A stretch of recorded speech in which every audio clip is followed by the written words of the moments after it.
Islamic scholar Mufti Muhammad Yusuf Tabi Hafizahullah Ta'ala, Fazil Madina University. آمن الرسول بما أنزل إليه من ربه والمؤمنون كل آمن بالله وملائكته وكتبه ورسله لا نفرق بين أحد من رسله وقالوا سمعنا وأطعنا غفرانك ربنا وإليك المصير. اللہ تبارک و تعالیٰ فرماتے ہیں رسول بھی ایمان لائے اور مومن بھی ایمان لائے اس کتاب پر جو ان کی طرف نازل کی گئی. رسول صلی اللہ علیہ وسلم اور ان کے مومن امتیوں نے اپنا عقیدہ بنایا کہ وہ اللہ پر ایمان لاتے ہیں، فرشتوں پر ایمان لاتے ہیں، کتابوں پر، رسولوں پر، اور وہ کہتے ہیں کہ ان کے رسول ہونے میں ہم کسی نبی اور رسول میں فرق نہیں کرتے، سب رسول ہونے کے حساب سے برابر ہیں، شان کے حساب سے بعض رسول بعض سے افضل ہیں. تلک الرسل فضلنا بعضهم على بعض، بعض رسولوں کو ہم نے بعض پر فضیلت دی ہے، لیکن رسول ہونے کے جو بیسک رینک ہے اس حساب سے سب برابر ہیں. تو اللہ تبارک و تعالیٰ نے اپنے اوپر ایمان لانے کے بعد فرشتوں پر ایمان کا ذکر کیا ہے. پڑھتے ہیں لا الہ الا اللہ یا اشہد ان لا الہ الا اللہ و اشہد ان محمدن رسول اللہ. اللہ کے بعد رسول کا تذکرہ ہے صلی اللہ علیہ وسلم، لیکن اس آیت میں اللہ تعالیٰ نے اپنی ذات بابرکات کے بعد فرشتوں کا تذکرہ کیا ہے. تو اللہ پر ایمان، اللہ کا انکار کرنے والوں پر رد، توحید، یہ سب باتیں گزر چکی ہیں.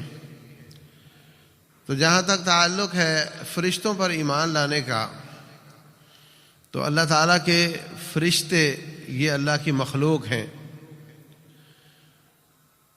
اللہ تبارک و تعالیٰ نے کئی طرح کی مخلوق پیدا کی ہے، ان میں فرشتے بھی اللہ کی مخلوق ہیں. فرشتے نور سے پیدا کیے ہیں، جن نار سے پیدا کیے ہیں، آگ سے، اور انسان مٹی سے پیدا کیے ہیں. خلقتنی من نار وخلقتہ من طین. فرشتے شکلوں میں خوبصورت ہوتے ہیں، اخلاق میں بے گناہ ہوتے ہیں، معصوم ہوتے ہیں. انسان بھی کسی کو کسی کی معصومیت کی تشبیہ دینا چاہے تو کہتا ہے یہ تو فرشتہ ہے، بھائی یہ تو فرشتہ ہے، گناہ نہیں کرتا. ان عورتوں نے کیا کہا تھا یوسف علیہ السلام کو جو بہکانا چاہتی تھیں، ما ھذا بشرا ان ھذا الا ملک کریم. پہلے ایک عورت نے پھسلانے کی کوشش کی، پھر ہم نے مل کر پھسلانے کی کوشش کی، اس نے کسی کی طرف دیکھا تک نہیں ہے، یہ انسان ہے ہی نہیں، یہ تو عزت والا فرشتہ ہے. تو خوبصورتی کے حساب سے بھی فرشتوں کی تشبیہ دی جاتی ہے، معصومیت کے حساب سے بھی دی جاتی ہے، اور اس حساب سے بھی کہ ان کو کوئی خواہشات نہیں لگی ہوئی، نہ وہ کھاتے ہیں نہ پیتے ہیں. جب کھاتے پیتے نہیں تو پیشاب خانے سے بھی بے نیاز ہیں، اور نہ وہ سوتے ہیں نہ اونگتے ہیں، ان کو کوئی پریشانی نہیں، دنیا والی انسانوں والی خواہشات ان کو نہیں لگی ہوئی، اور ان کو اللہ تعالیٰ کی نافرمانی کا اختیار نہیں. ہمیں اختیار ہے، اذان ہوتی ہے، کوئی شخص آئے نماز کے لیے، وہ رب کا بندہ ہے، جنت میں جائے گا. دوسرا نہ آئے، وہ رب کا باغی ہے، جہنم میں جائے گا. لیکن یہاں اس کو اختیار ہے، جیسے پیپر میں بیٹھے طالب علم کو اختیار ہوتا ہے کہ وہ غلط جواب لکھے یا صحیح جواب لکھے، اسی طرح ہمیں اس جہان میں اختیار ہے کہ ہم اچھے کام کریں یا برے کریں، لیکن دونوں کا انجام اپنا اپنا ہے۔ تو اللہ تعالیٰ کے فرشتے کھاتے نہیں، ابراہیم علیہ السلام کے پاس آئے انسانی شکل میں، تو فوراً گئے اور جا کر کے بچڑا بھون کر لے آئے۔ انہوں نے کھایا نہیں، پریشان ہوئے کہ اگر یہ کھاتے نہیں تو پھر یہ انسان نہیں، پھر یہ فرشتے ہیں۔ تو کہنے لگے آپ پریشان نہ ہوں، ہم آپ کی قوم کے لیے نہیں آئے، ہم آپ کی بغل میں لوط علیہ السلام کی قوم کو تباہ کرنے کے لیے آئے۔ اللہ اکبر۔ ان میں مذکر مؤنث کا کوئی تصور نہیں، ملائکتن کے آخر میں تا لگی ہے، اس سے مکے والوں کو یہ غلطی لگی کہ انہوں نے ان کو مؤنث بنا دیا، نعوذ باللہ کہنے لگے یہ اللہ کی بیٹیاں ہیں، نعوذ باللہ۔ اللہ تبارک و تعالیٰ فرماتے ہیں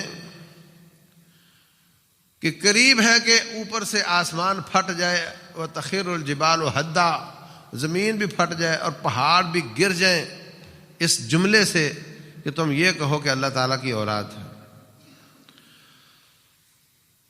اصطفى البنات علی البنین، تمہیں اگر کہا جائے کہ تیرے گھر میں بچی پیدا ہوئی ہے تو تمہارا منہ کالا ہو جاتا ہے اور اتنی توہین محسوس کرتے ہو کہ میں مجلس میں منہ دکھانے کا نہیں رہا کہ میرے گھر میں بچی کیوں پیدا ہوئی ہے۔ اور کئی بدبخت اٹھتے ہیں اور اس کو زندہ درگور کر دیتے ہیں۔ تم بچی کو اتنی نفرت کے ساتھ دیکھتے ہو اور یہ جس کے ساتھ تم نفرت کرتے ہو وہ اللہ تعالیٰ کے لیے پسند کرتے ہو۔ ام خلقنا الملائکۃ اناثا وہم شاہدون، کیا تم نے اس وقت دیکھا تھا جب میں ان کو مؤنث بنا رہا تھا؟ ما لکم کیف تحکمون، کس بنیاد پر فیصلے کرتے ہو کہ فرشتے مؤنث ہیں؟ تو فرشتوں پر ایمان ہے اور ان پر غلط ایمان پر اللہ تبارک و تعالیٰ ناراض ہوتا ہے کہ جب میں نے نہیں بتایا کہ یہ مؤنث ہیں یا مذکر ہیں تو تم نے ان کو کیسے تصور کر لیا؟ تو مسلمانوں میں بھی کئی لوگ ایمان اور اسلام کا دعویٰ کرتے ہیں مگر فرشتوں پر ان کا ایمان درست نہیں۔ میں نے آپ کو بتایا تھا کہ بعض لوگوں کا گندا عقیدہ ہے کہ کائنات میں کوئی اور وجود نہیں اللہ کے سوا۔ ہم کہتے ہیں لا الہ الا اللہ، اللہ کے سوا کوئی معبود برحق نہیں۔ وہ کہتے ہیں لا موجود الا اللہ، نعوذ باللہ، کہ کائنات میں رب کے سوا کوئی موجود ہی نہیں۔ ہر چیز نعوذ باللہ، کتے بلے خنزیر، ہر چیز اور پتھر درخت، ہر چیز میں رب ہے، نعوذ باللہ۔ یہ وحدت الوجود کا عقیدہ یہ ہمارے معاشرے میں بہت زیادہ لوگوں کا ہے کہ اس جہان میں رب کے سوا کوئی وجود نہیں، اور وہ کہتے ہیں کہ یہ جو انسان یا جانور نظر آتے ہیں یہ اللہ تعالیٰ کا پرتو ہیں، یہ اللہ تعالیٰ کا عکس ہیں، اللہ کی قوت کا مظہر ہیں، ان کی کوئی حقیقت نہیں ہے۔ ڈاکٹر اسرار صاحب کہا کرتے تھے کہ جیسے آپ ایک ڈنڈے کے اوپر آگ لگا کر اس کو گھمائیں تو آپ کو ایک دائرہ نظر آتا ہے، حالانکہ وہ دائرہ نہیں ہوتا، ایسے ہی کائنات آپ کو نظر آتی ہے حالانکہ ان کی کوئی حقیقت نہیں ہے۔ نعوذ باللہ، خالق اور مخلوق ایک ہے، ساجد اور مسجود ایک ہے، نعوذ باللہ۔ چور اور اس کا ہاتھ کاٹنے والا ایک ہے، بدکار عورت اور مرد سب میں رب ہے، نعوذ باللہ۔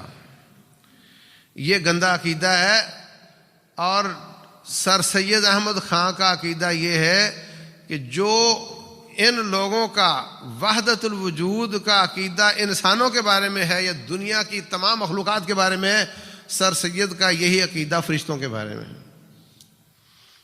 وہ کہتا ہے یہ جبریل، میکائیل، اسرافیل یہ کوئی چیز نہیں ہے۔ وہ کہتا ہے کہ فرشتے جو ہیں یہ اللہ تعالیٰ کی قوت کا مظہر ہیں، یہ کوئی وجود والی چیز نہیں ہے، یہ اس کا گندا عقیدہ ہے۔ بنیاد ہے عقل۔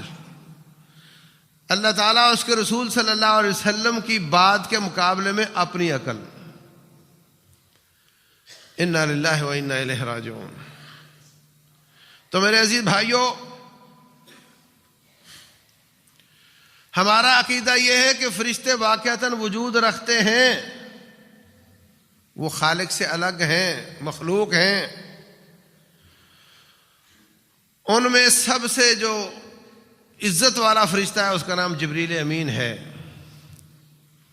اللہ تبارک و تعالی ان اللہ اصطفیٰ من الملائکۃ رسلا، اللہ تعالیٰ اپنی رسالت کو بھیجنے کے لیے اپنے فرشتوں میں سے چناؤ کرتا ہے۔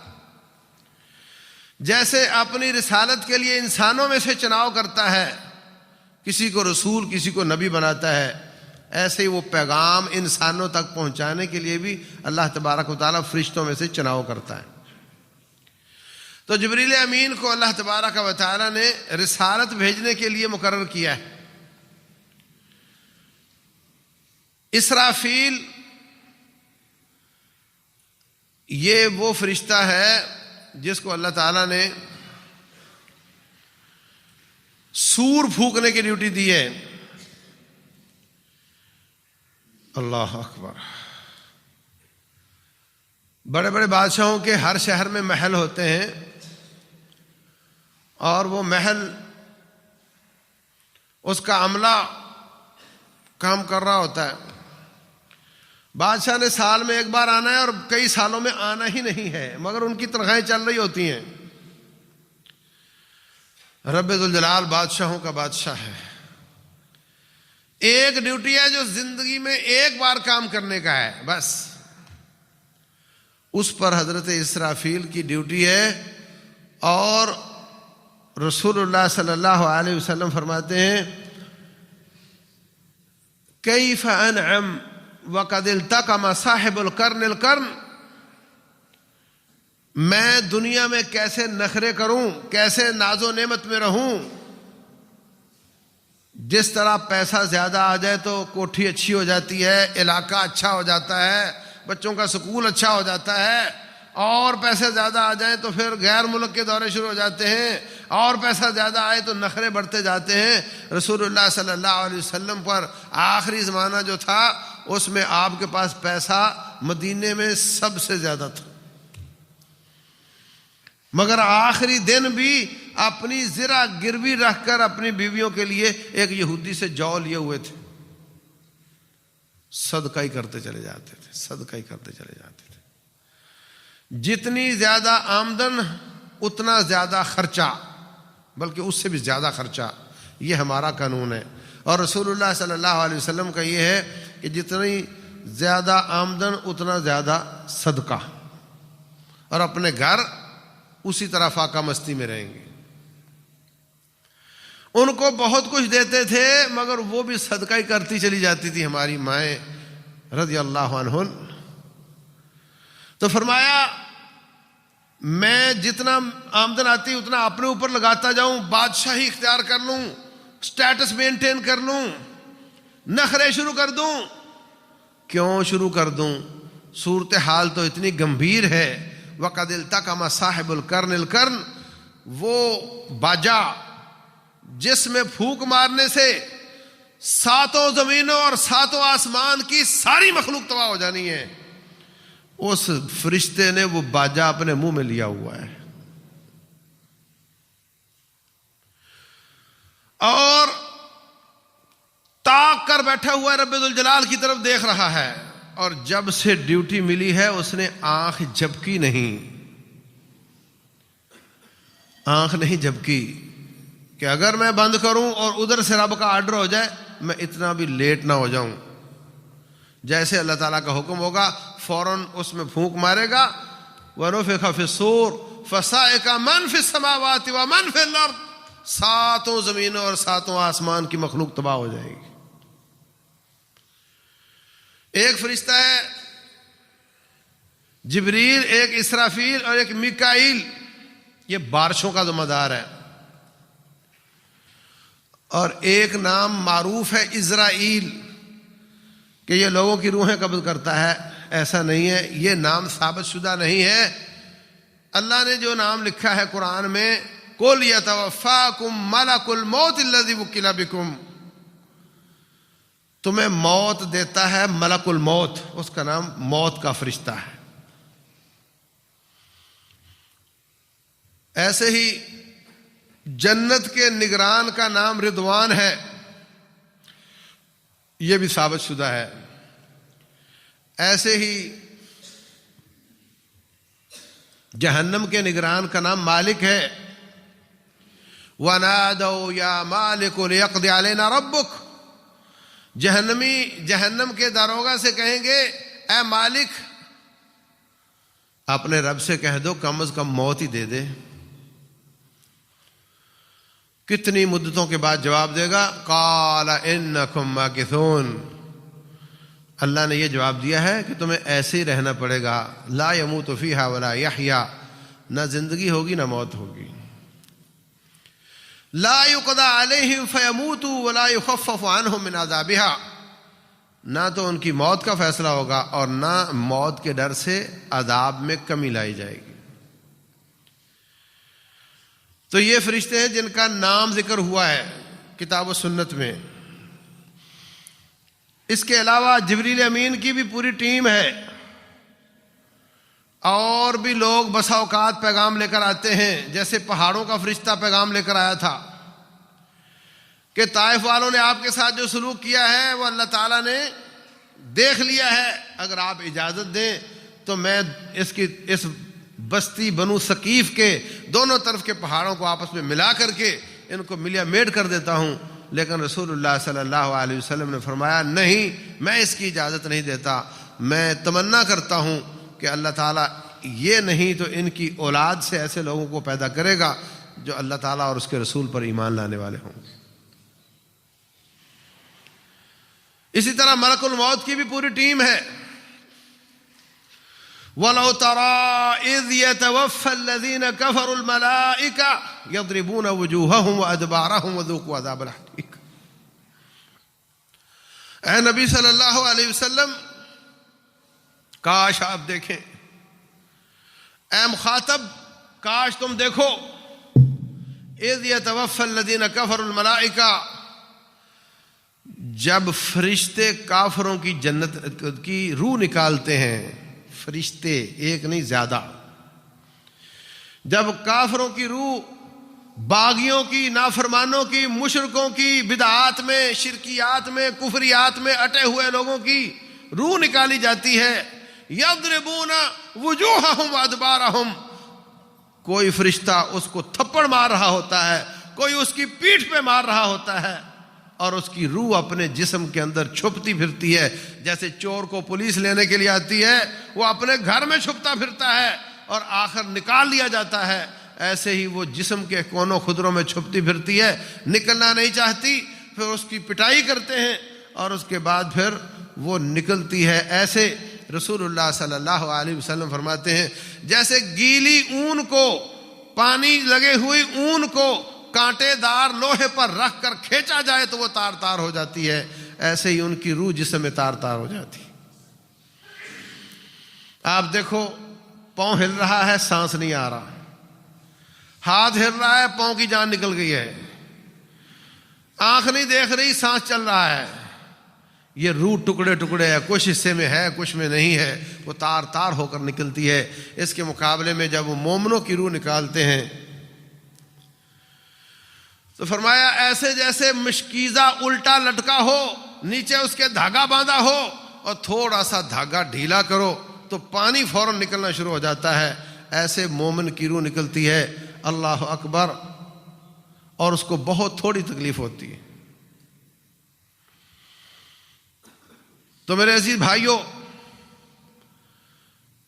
ملک الموت کی بھی ٹیم ہے، وہ روح نکال کر کے پھر جنت والے آئے، اگر نیک آدمی ہے تو جنت والے فرشتے آ جاتے ہیں، برا آدمی ہو تو جہنم والے فرشتے آ جاتے ہیں، وہ پھر ان کو دے دیتا ہے۔ بخاری شریف کی حدیث ہے، رسول اللہ صلی اللہ علیہ وسلم فرماتے ہیں ایک شخص بنی اسرائیل کا یا اس سے پہلے لوگوں کا، اس نے 99 قتل کیے،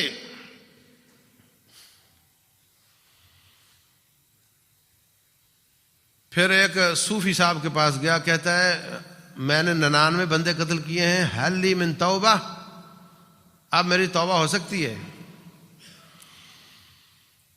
اس نے کہا 99 بندے مار کے تو جنت میں کیسے جا سکتا ہے، کوئی توبہ نہیں تیری۔ اس نے اس کو بھی قتل کر دیا۔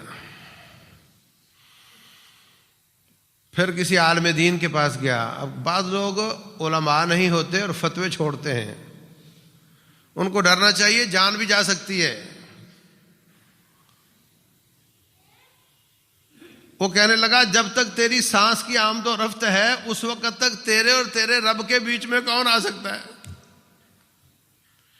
یہ جہان امتحان کا ہے، روح نکل گئی تو پھر کوئی امپروومنٹ نہیں ہو سکتی، لیکن جب تک تیری سانس کی آمد و رفت ہے تو رب سے سچی توبہ کر لے۔ لیکن سن، لگتا ہے کہ تیری سوسائٹی اچھی نہیں، اس لیے تو نے اتنے زیادہ بندے مار دیے، اگر تو سچا ہے اپنی توبہ میں تو علاقہ چھوڑ کے وہ ساتھ والی بستی میں چلا جا، وہاں نیک لوگ رہتے ہیں، ان کے ساتھ رہو گے تو پھر تیری توبہ دوبارہ ٹوٹے گی نہیں۔ اس کو کہتے ہیں عملی توبہ۔ ایک ہوتی ہے قولی توبہ، اللہ میری توبہ، اللہ میری توبہ، اللہ میری توبہ، اللہ معافی، اللہ معافی، اللہ معافی۔ اور ایک ہے عملی توبہ۔ کتنے لوگ مجھ سے پوچھتے ہیں جی میں کوئی گناہ کرتا ہوں مجھ سے چھوٹتا نہیں، میں کئی بار توبہ کر چکا ہوں پھر توبہ ٹوٹ جاتی ہے۔ میں ان کو کہتا ہوں عملی توبہ کرو، اس کے اسباب پر غور کرو۔ اگر تیرے موبائل کی وجہ سے وہ گناہ ہوتا ہے تو موبائل چھوڑ دے، وہ چھوٹا لے لے نوکیا کا جس میں صرف فون ہو سکتا ہے یا میسج ہو سکتا ہے، اگر اس سے بھی نقصان ہو تو اس کو بھی چھوڑ دے، عملی توبہ کر۔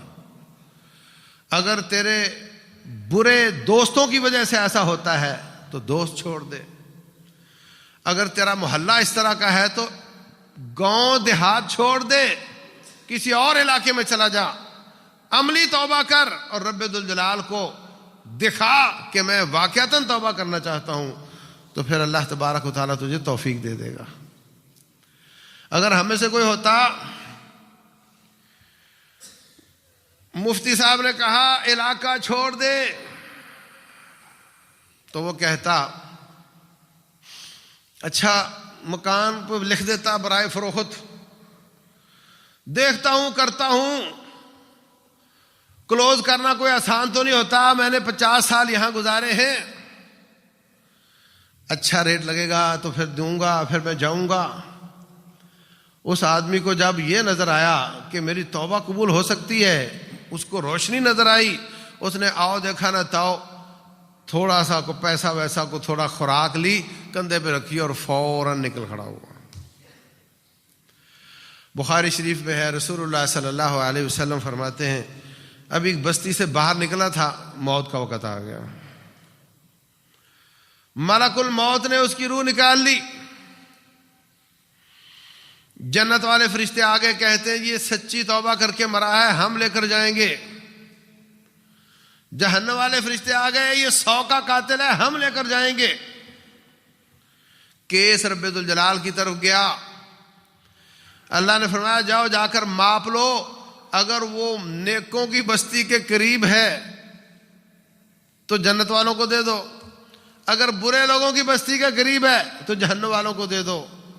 اور حقیقت یہ ہے کہ وہ ابھی نکلا ہی تھا، وہ برے لوگوں کی بستی کے قریب تھا، نیک لوگوں کی بستی سے دور تھا۔ ان فرشتوں کے ماپنے سے پہلے رب ذوالجلال نے زمین کو حکم دیا زمین کو حکم دیا ادھر والے ٹکڑے کو کہ تو پھیل جا، نیک لوگوں کے طرف جو ٹکڑا تھا اس کو کہا تو سکڑ جا۔ جب ماپا تو تھوڑے سے فاصلے کے ساتھ جنت کے فرشتے جیت گئے اور اس کو جنت میں لے کر چلے گئے۔ جب بادشاہ خوش ہو جاتا ہے تو پھر سارے قاعدے ضابطے اس کے اپنے ہیں، اس کو کوئی پوچھنے والا نہیں ہے۔ روٹین میں حقوق العباد رب معاف نہیں کرتا۔ جس نے کسی کو قتل کیا، جس نے کسی کو مال کھایا، جس نے کسی کو تکلیف دی، جب تک وہ بندہ معاف نہیں کرے گا رب بھی معاف نہیں کرتا۔ لیکن یہ بہت اعلیٰ قسم کی توبہ ہے۔ گھر بیچنے نہیں لگایا، بس فوراً سر پٹ نکل کھڑا ہوا ہے۔ اس طرح کی توبہ کون کرتا ہے؟ اگر وہ کہتا میں نے تختی لگا دی برائے فروخت تو گھر میں موت آتی، گھر میں موت آتی۔ پھر یہ سوال ہی نہیں تھا کہ وہ نیک لوگوں سے دور ہے یا قریب ہے۔ اور یہ بھی بات سمجھو، نیک لوگوں میں رہنا تو بڑی سعادت ہے، ان کا قرب بھی بڑی سعادت ہے، ان کے قریب رہنا بھی بڑی سعادت ہے۔ اللہ اکبر۔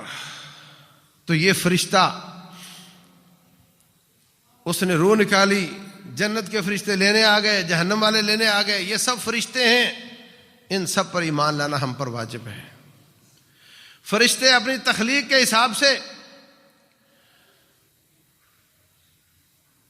کسی کے 2 پر ہیں، کسی کے 3 ہیں، کسی کے 4 ہیں، کسی کے اس سے زیادہ ہیں، کسی کے سینکڑوں ہیں۔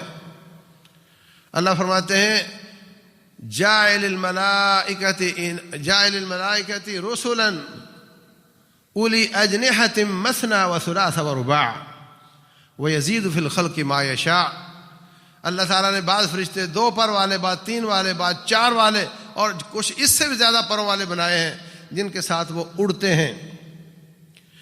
اور رسول اللہ صلی اللہ علیہ وسلم فرماتے ہیں، صحیح بخاری میں ہے، جب پہلی وحی آتی ہے اقرأ باسم ربک الذی خلق، اس میں تو آپ پریشان ہوتے ہیں، نہ جانے یہ بندہ کون ہے، یہ مجھے کیا کہتا ہے، یہ میرے ساتھ خیر ہوئی ہے یا خیر نہیں ہوئی ہے، پریشان۔ گھر آ کر بیوی کو بتاتے ہیں، اور جب ورقہ بن نوفل آپ کو بتاتا ہے کہ یہ خیر کی بات ہے اور یہ جبریل تھے، اور اس کے بعد آپ اللہ تعالیٰ کے نبی بن چکے ہیں صلی اللہ علیہ وسلم، تو پھر آپ کو شوق ہونے لگ گیا کہ وہ بندہ دوبارہ آئے۔ وہ جو اس وقت آیا تھا نا، وہ دوبارہ کیوں نہیں آتا؟ 3 سال انتظار کروایا رب نے، 3 سال کا اعتکاف، 3 سال کی عبادت۔ آپ جب ستو ختم ہو جاتے تو گھر جاتے، پھر واپس آ کر کے غار حرا میں اللہ اللہ کرتے رہتے۔ تو 3 سال کے بعد پہاڑ سے اتر رہے تھے تو اچانک اوپر دیکھا تو حضرت جبریل، وہی شخص جو اس وقت آئے تھے، اس وقت وہ انسانی شکل میں آئے تھے، اب وہ اپنی اصل شکل میں آئے ہیں۔ فرماتے ہیں 600 پر تھے ان کے، اور حضرت جبریل سے اکیلے سے پورا آسمان چھپا ہوا تھا، کہیں آسمان نظر نہیں آتا تھا۔ اس سے ثابت ہوتا ہے کہ ان کے قد بھی بڑے بڑے ہیں، ان کی جسامت بہت بڑی بڑی ہے، یہ کوئی چھوٹی بات نہیں۔ قد سد الافق، سارا آسمان چھپایا ہوا ہے۔ اللہ اکبر۔ ان کے قد اور کتنے بڑے ہیں؟ رسول اللہ صلی اللہ علیہ وسلم فرماتے ہیں اذن لی ان اصف حملۃ العرش، مجھے رب ذوالجلال نے اجازت دی ہے کہ میں عرش کو اٹھانے والے فرشتے کی ایک بات آپ کو شیئر کر دوں۔ ساری باتیں بتانے کی اجازت نہیں، ایک بات بتانے کی اجازت ملی ہے۔ اس سے ثابت ہوا کہ نبی صلی اللہ علیہ وسلم کا علم بہت زیادہ ہے، جو ہمارے متعلق تھا وہ انہوں نے ہمیں بتایا ہے، جو ہمارے متعلق نہیں تھا انہوں نے اپنے پاس علم رکھا ہے۔ جو رب نے بتانے کا فرمایا وہ انہوں نے کسی قسم کی بخیلی اس میں نہیں کی، اور جو ہمارے بتانے والی باتیں نہیں تھیں وہ ان کے پاس ہیں. ان کا علم امت سے بہت زیادہ ہے، اور اگر ان کے مقام سے ان کے رب کو دیکھا جائے تو اتنا فرق ہے جتنا خالق اور مخلوق میں فرق ہوتا ہے. ہمارے مقام سے ہمارے نبی کو دیکھا جائے صلی اللہ علیہ وسلم تو کائنات میں ان سے افضل ہے کوئی نہیں. اتنا فرق ہے جتنا امتی اور امام الانبیاء میں ہوتا ہے. اور اگر ان کے مقام سے ان کے رب کو دیکھا جائے تو اتنا فرق ہے جتنا خالق اور مخلوق میں ہوتا ہے. یہ لوگ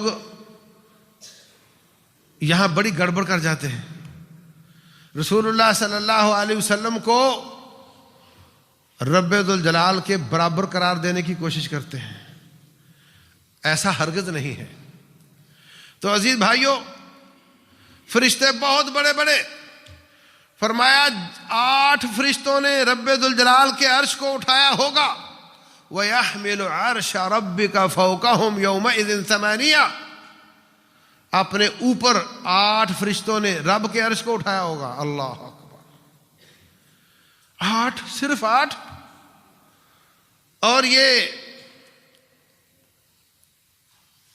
عرش اتنا بڑا ہے. رسول اللہ صلی اللہ علیہ وسلم فرماتے ہیں کہ رب کے عرش کے مقابلے میں رب کی کرسی ایسے ہے جیسے بہت بڑے میدان میں انگلی پہ ڈالنے والا رنگ پڑا ہو. اور رب کی کرسی کے مقابلے میں یہ ساری کائنات ایسے ہے جیسے بہت بڑے میدان میں ایک رنگ پڑا ہو. اور اتنا بڑا عرش رب ذوالجلال کا، اور اس کو صرف 8 فرشتوں نے اٹھایا ہے. ان کی طاقت کا اندازہ لگایا. اور اگر ان کی طاقت اتنی ہے کہ ایک فرشتہ پہاڑی سلسلے کو پکڑ کے ایک دوسرے کے ساتھ ٹکرا سکتا ہے، اگر ان کی طاقت یہ ہے کہ 8 فرشتے رب ذوالجلال کے عرش کو اٹھا سکتے ہیں، اگر ان کی طاقت یہ ہے کہ ایک فرشتے کے پھونک مارنے سے 7 زمین اور 7 آسمان تباہ ہو جاتے ہیں، تو پھر ان کو پیدا کرنے والے رب کی طاقت کتنی ہوگی؟ رب کی مخلوق کی طاقت اتنی ہے تو ان کے خالق کی طاقت کتنی ہوگی؟ یہ ایمانیات ہیں بھائیوں. اس سے رب کی عظمت زیادہ ہوتی ہے دلوں میں، اس سے ایمان کا لیول اپ ہوتا ہے، اس سے رب ذوالجلال کا خوف اور عظمت دل میں بیٹھتی ہے، جس کی وجہ سے انسان نیکی کی طرف آتا ہے، گناہ سے باز آتا ہے. اتنا بڑا رب، اتنا بڑا رب، اتنا طاقتوں والا رب، سبحان اللہ.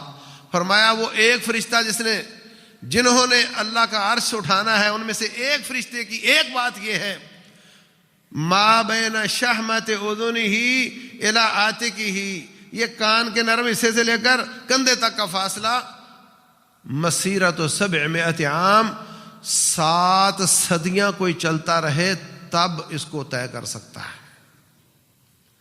7 صدیاں چلتا رہے تو کان سے لے کر کندھے تک کا فاصلہ طے کر سکتا ہے.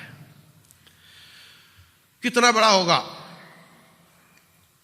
تو ایمانیات میں ایک بات یہ بھی یاد رکھیں کہ جو اللہ اس کے رسول صلی اللہ علیہ وسلم فرما دیں وہیں سٹاپ.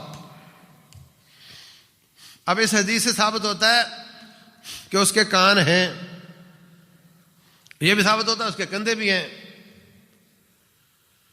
اور قرآن کی آیت سے یہ بھی ثابت ہوا اس کے پر بھی ہیں، اور یہ بھی ثابت ہوا کہ وہ انسانی شکل بھی بنا لیتے ہیں. جیسے پہلی بار وحی لے کر بھی انسانی شکل میں آئے. بس یہاں سٹاپ. اگر گردن ہے تو کندھا ہے تو پھر گردن بھی ہوگی، گردن ہے تو پھر سینہ بھی ہوگا، سینہ ہے تو پھر پیٹ بھی ہوگا. یہ کیا سارائیاں نہیں کرنی. اگر سینہ پیٹ ہے تو پھر وہ انسانی شکل کا ہوگا. یہ کیا سارائیاں نہیں کرنی. یاد رکھو، پیدا ہونے سے پہلے والے جہان میں اور اس جہان میں جتنا فرق ہے، اس جہان میں اور اگلے جہان میں اس سے بھی زیادہ فرق ہے. پیدا ہونے سے پہلے آپ کوئی تصور کر سکتے تھے کہ یہ دنیا کس طرح کی ہوگی؟ ابا کس کو کہتے ہیں، اماں کیا ہوتی ہے، کالا کیا ہوتا ہے، پیلا کیا ہوتا ہے، آسمان کیا ہوتا ہے، زمین کیا ہوتی ہے، کوئی تصور تھا آپ کو؟ ایسے ہی اس جہان میں عالم برزخ کے بارے میں کوئی اندازہ گویڑ، کوئی اٹکل پچو بالکل نہیں چلتا۔ جو رب فرما دے، اس کا رسول صلی اللہ علیہ وسلم فرما دے، اتنا مان لو، اس سے آگے نہیں بڑھنا۔ رسول اللہ صلی اللہ علیہ وسلم کو دنیا والوں کا درود پہنچایا جاتا ہے، اب اس پر قیاس شروع کر دو۔ جب درود پہنچایا جاتا ہے تو پھر وہ زندہ ہوئے، جب درود پہنچ سکتا ہے تو میری فریاد بھی پہنچ سکتی ہے، جب فریاد پہنچ سکتی ہے تو پوری بھی کر سکتے ہیں، تو پھر ان کو رب بنا لو، نعوذ باللہ۔ یہ سب قیاس آرائیاں یہ نہیں چلتی۔ رسول اللہ صلی اللہ علیہ وسلم فرماتے ہیں، جس شخص کی قبر کی آزمائش درست رہتی ہے، قبر کا امتحان اس میں وہ پاس ہو جاتا ہے، یوسع لہ فی قبرہ مد بصرہ، جہاں تک نظر جاتی وہاں تک اس کی قبر کو کھول دیا جاتا ہے۔ اس جہان میں یہ بات سمجھ آتی ہے؟ کیا قبرستان میں اتنی جگہ ہوتی ہے؟ تو اس لیے جیسے پیدا ہونے سے پہلے اس جہان پر کوئی قیاس نہیں کر سکتا، ایسے اس جہان میں اگلے جہان پر کوئی قیاس نہیں کر سکتا، ایسے اگلے جہان میں بیٹھ کر حشر کے میدان کا کوئی اندازہ نہیں لگا سکتا۔ یہ اللہ تعالیٰ نے الگ الگ رکھے ہوئے ہیں۔ تو رب ذوالجلال کے اوصاف ہوں کہ اللہ کے ہاتھ ہیں، رب ذوالجلال کا چہرہ قرآن سے ثابت ہے، رب ذوالجلال کی پنڈلی بخاری اور قرآن سے ثابت ہے۔ اب اندازے لگا کر پھر کیا شروع کر دو تو گمراہ ہو جاؤ گے، کفر میں چلے جاؤ گے۔ ایسے فرشتے، ایسے تمام ایمانیات، ایسے تمام غیبیات جن کا ایمان بالغیب سے تعلق ہوتا ہے، اس میں قیاس نہیں چلتا۔ اس میں جتنا ثابت ہو جائے ماننا ہوتا ہے، اس پر ایمان لانا ہوتا ہے، اور اس سے آگے بڑھ کر اپنی عقل دوڑا کر پھر مزید اضافے کرنا، پھر اس پر مزید اضافے کرتے کرتے ان فرشتوں کو رب کا معبود بنا لینا، یا انبیاء کو رب کے مقابلے میں کھڑا کر لینا، اللہ کو چھوڑ کر ان کو پکارنا شروع کر دینا، یہ بالکل جائز نہیں ہے، یہ شیطانی کام ہے۔ تو فرشتے بہت بڑے بڑے، بڑی بڑی طاقتوں والے اور بہت زیادہ تعداد والے۔ اللہ اکبر۔ رسول اللہ صلی اللہ علیہ وسلم فرماتے ہیں، بخاری شریف میں ہے، آطت السماء، آسمان چیختا ہے، وحق لہا ان تعط، آسمان سچا چیختا ہے، اس پر 4 انگلیوں کی جگہ ایسی نہیں، ایک روایت میں بالشت آتا ہے، ایک روایت 4 انگلیوں کی جگہ 3 انچ خالی جگہ نہیں ہے جہاں کوئی نہ کوئی فرشتہ کوئی سجدے میں، کوئی رکوع میں، کوئی قیام میں، کوئی تسبیح میں، کوئی تکبیر میں، کوئی تحلیل میں اللہ تعالیٰ کی عبادت کر رہا ہے۔ اتنے زیادہ فرشتے ہیں۔ رسول اللہ صلی اللہ علیہ وسلم فرماتے ہیں، 7ویں آسمان پر جیسے انسانوں کے لیے بیت اللہ ہے، فرشتوں کا بیت اللہ بیت المعمور ہے، اس میں فرشتے داخل ہو کر نماز پڑھتے ہیں، صفیں بناتے ہیں، نماز پڑھتے ہیں۔ اذ يدخله 70,000 ملکا، 70,000 ملکن، فرمایا اس میں روزانہ 70,000 فرشتہ داخل ہوتا ہے، نماز پڑھتا ہے، اور جو ایک بار فرشتہ اس میں بیت المعمور میں داخل ہو جاتا ہے، قیامت تک اس کی دوبارہ باری نہیں آتی۔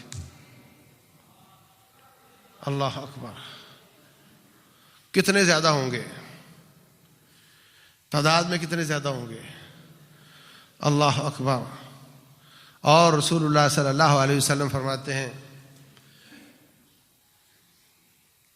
کہ جہنم کو لایا جائے گا، یؤتی بجہنم لہا 70,000 زمام،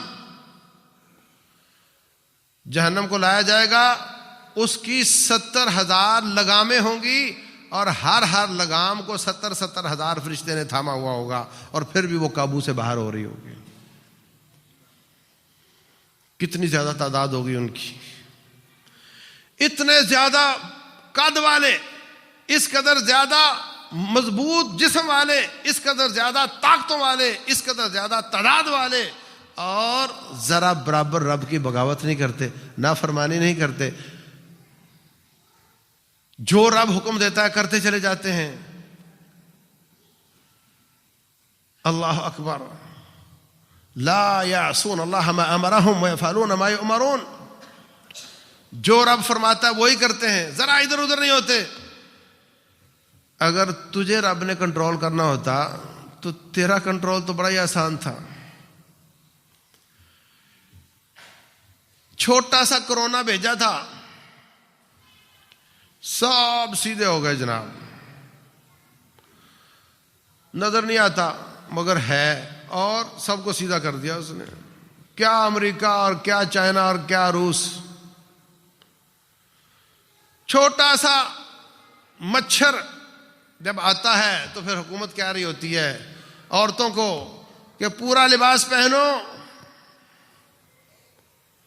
اگر وہ سیدھا کرنا چاہے، نافرمانی کا اختیار واپس لے لے، سب سیدھے ہو جاؤ گے۔ اگر وہ جبرن سیدھا کرنا چاہے تو اس کے لیے کوئی مشکل کام نہیں ہے۔ ان یشاء یذہبکم ایھا الناس ویأتی بآخرین وکان اللہ علی ذلک قدیرا، ایک لمحے میں ساری کائنات کی بساط لپیٹ کر کے اگلے لمحے میں نئی کائنات بسا دے، اللہ تعالیٰ اس بات پر قادر ہے۔ اس لیے بندے بنو، بندے بنو، باغی نہ بنو۔ اس کی بغاوت کا نہ دنیا میں فائدہ ہے نہ آخرت میں۔ ہر وقت رب اس کے سامنے جھکتے رہا کرو، ہر وقت توبہ تائب ہوتے رہا کرو۔ ہم چلتے پھرتے سنتے دیکھتے ہر وقت رب کی نافرمانیاں کر رہے ہیں، کوئی علاج نہیں سوائے اس کے کہ اللہ ہمیں معاف کر دے، کوئی علاج نہیں سوائے اس کے کہ اللہ معاف کر دے۔ تو رب ذوالجلال ہمیں ایمانیات کو پختہ کرنے کی توفیق دے، اور جو اس کے تقاضے ہیں، ان ایمانیات کے تقاضے ہیں، فرشتے ہیں، ان کو محسوس کرنا، ان سے حیا کرنا۔ میں اگلے سبق میں انشاءاللہ کوشش کروں گا کہ فرشتوں کی ڈیوٹیاں کیا کیا ہیں اس پر بات کروں، تو اس کے تقاضے بھی پورے کریں، ان پر ایمان بھی لائیں۔ اللہ تبارک و تعالی ہمیں سلامت رکھے، توفیق عطا فرمائے۔ واللہ اعلم، وصلی اللہ وسلم وبارک علی نبینا۔